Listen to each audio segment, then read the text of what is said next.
And I think a lot of people sitting at home would say, well, that's pretty cynical. Politics is often associated with cynicism, but how deep does it have to go? When one person's actions affect the families of others, it goes beyond political strategy. Viewers, do you think there are limits that should not be crossed, even in a power struggle? I mean, this is someone who attacked your own members of your family. And what we learned from this testimony is that not only did Donald Trump know about it, he coordinated it. Look, I understand, but I knew then it was lies. It was lies then. But you didn't know Donald Trump himself was coordinating it. Of course I did. I said he did. It was obvious. And at the end of the day, I'm a big boy. And as I said, I could have made a choice. Listen, if I were a private citizen, I could decide my feelings are hurt and I'm just going to leave. But if I do that, I can't do my job. And I care about my job. And I will say, if you look at the people of Texas, under almost any measure, the people of Texas were much, much better when Trump was president than compared to now. Economic success and improvements in the state are always a strong argument, but can personal conflicts and controversial methods be ignored for the sake of such results? Do you think, viewers, is it important to separate a leader's personal qualities from his or her accomplishments? Do you think he would have been the nominee had he not done stuff like that? It is an interesting question about the extent to which tactics of aggression and provocation affect success in politics. If a person succeeds using such methods, should voters justify it? Viewers, do you believe that any means can be used to achieve goals? I don't know. I think Donald Trump is a unique character in American history. There are things he says and does that I like. There are things he says and does that I don't like. I'll tell you what millions of Americans love about him is that he's got backbones and guts. That does appeal to many voters, the resilience and willingness to fight. But where is the line between courage and lack of respect for opponents? Do you think, viewers, can such a strategy be effective in the long run? I think the country would have been a lot better off with a determination of what evidence of voter fraud there was that occurred, and instead the media didn't want to hear it and insists voter fraud never occurs. You ought to go back and look at the Carter-Baker Commission. It was the Attorney General, and my question was about it was the media. It was CNN that relentlessly pushed that propaganda. And by the way, never propaganda? That there was no widespread fraud in the election? That voter fraud doesn't exist, and anyone who says it does is wearing a tinfoil hat.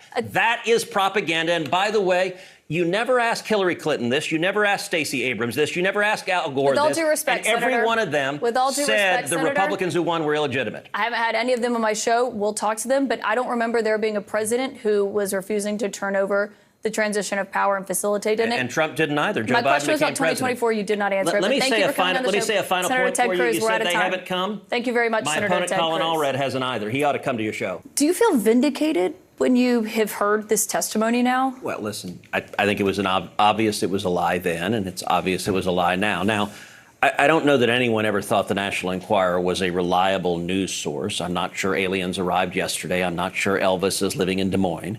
And so when they wrote the story, it was absurd. Now I will say, you know, the National Enquirer wrote that my father killed JFK. Mm-hmm. And he said they mashed two photos together to create. Yeah, they created a fake photo. And I will say my dad was pretty pissed. And although he laughed about it, but he was still like, what do I do? And I just said, look, Dad, it'll be fine. I will tell you the best response to that happened shortly thereafter. Marco Rubio at the Senate Republican lunch, he actually stood up and told all our colleagues, he said, look, I can tell you for a fact, there is no way that Ted's dad killed JFK. Because if a Cuban had done that, he would have told everyone. And, you know, that was Marco's defense, and there's a lot of truth to that. But when you hear that, I mean, he said he directly tied it to you gaining popularity in the polls. I mean, do you feel like that hurt? People do read that at supermarkets. Yeah. Do you feel like it hurt your campaign? It was a rough and tumble race. It was, I will say, Donald Trump and I have a different relationship than most people in Washington. Because in 2016, I fought him repeatedly. I beat him over and over and over again in 12 states, but he ultimately prevailed. He beat me. Yeah, he lied when you beat him the first time in Iowa. And you know, when he became president, I had a choice to make. I could be pissed. I could be pissed off at what he'd done. But if I was going to do that, he'd just been elected president. I got a job. I got a job to represent 30 million Texans. And frankly, if I was going to let my hurt feelings make me say I'm not going to work with you, I needed to be prepared to resign my job and go home. And I made a decision then. I said, listen, I'm going to go represent 30 million Texans. I'm going to fight. I got on a plane. I flew to Trump Tower. I sat down with him, spent 4.5 hours. This is the week after the general election in 2016. And what I told him then, I said, Mr. President, we have an historic situation. The voters have given us control of the White House and both houses of Congress. We can't waste this. And I told him then, I said, listen, I want to roll up my sleeves and go to work and lead the effort to deliver on our promises. And as I look back to the Trump presidency, I think we accomplished incredible victories for the American people. But this moment, what you said there, you talked about your family. They targeted not just your dad, but also your wife. When the attacks turn to the family, it makes one wonder about moral principles in politics. Can a leader who attacks the families of his rivals be trusted, or is it just part of the political game? Share your opinions in the comments. And I think a lot of people sitting at home would say, well, that's pretty cynical. I mean, this is someone who attacked your own members of your family. And what we learned from this testimony is that not only did Donald Trump know about it, he coordinated it. Look, I understand, but I knew then it was lies. It was lies then. But you didn't know Donald Trump himself was coordinating it. Of course I did. I said he did. It was obvious. And at the end of the day, I'm a big boy. And as I said, I could have made a choice. Listen, if I were a private citizen, I could decide my feelings are hurt and I'm just going to leave. But if I do that, I can't do my job. And I care about my job. And I will say, if you look at the people of Texas, under almost any measure, the people of Texas were much, much better when Trump was president than compared to now. You look at, we passed an historic tax cut. I worked very hard with him on that. It produced incredible economic prosperity. We had the lowest unemployment rate in 50 years. Do you think of the tactics that he used to get where he was? I don't like him. I can't stand him. Do you think he would have been the nominee had he not done stuff like that? I don't know. I think Donald Trump is a unique character in American history. There are things he says and does that I like. There are things he says and does that I don't like. I'll tell you what millions of Americans love about him is that he's got backbones and guts, and that he's willing to stand and fight, and that matters. And we talk to voters all the time about this, but at the time, I mean, it was 8 years ago, but it wasn't that long ago. You were both adults then, and you said that Trump didn't know the difference between truth and lies, that he lies practically every word that comes out of his mouth, and you said it was straight out of a psychology textbook, that his response to an accusation is to accuse everyone else of lying. I mean, do you feel differently now?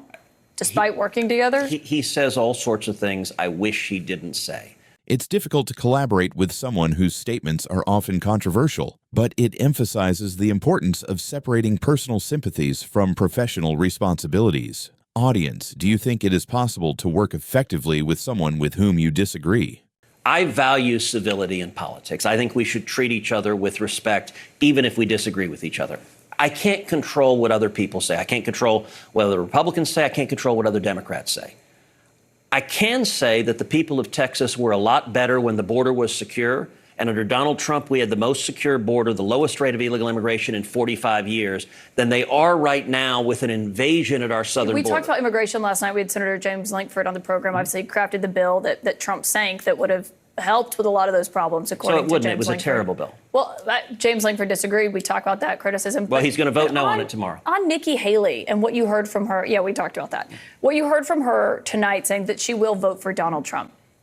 Do you empathize with her? She's in a similar position to you. Look, I understand that journey, and I was in that position. Now, she didn't win any states, but she was the last person standing. I understand, and she was in a hard-fought primary. I have been in that spot, and it took some time for me to decide what to do. And I did not initially endorse Donald Trump. And as I thought about it, I wrestled with it. I wrote a long two-page essay that ultimately explained when I did endorse Trump. And I said at the time, I said, listen, I'm not sure what Trump will do in office. I don't know if he'll be a conservative or not. But I know what Hillary's promising to do, and what she's promising to do I think would be really harmful. And so I'm going to make the decision to go with someone who is saying he will do good things, and I'm going to do everything I can to help encourage him to do good things. We've seen this argument. I mean, we've had Bill Barr was sitting in that seat, and he said he's voting for Donald Trump, even though he said Donald Trump can't get his policies accomplished. He said Donald Trump basically gets in his own way. But I do want to ask about the election. You were the first senator to object to the votes. Mm-hmm. In 2024, will you certify the election results? Do you plan to object, or will you accept the results regardless of who wins the election? So, Caitlin, I got to say, I think that's actually a ridiculous question. It's a yes or no question, though. No, it's not. Let me explain why it's a ridiculous question. It's not a question. You've ever asked a Democrat that? Of course. What Democrat? But what Democrats? Hold on a second. What Democrats challenge it? What Democrats? I know. I've been down this road many times. But no Democrat. You cannot compare the two situations. We have talked about that. We've seen the audio of that when they protested on the Senate floor. Hold on a second. But has you ever had a sitting president who refused to facilitate the peaceful transition of power, refused to acknowledge that his successor won the presidency? So, A, we did have a peaceful transfer of power. I was there on January 20th. I was there on the swearing in. Barely. B, if you look at in 2000, Democrats went to the Senate, or 2001, Democrats went to the Senate floor and objected to George W. Bush.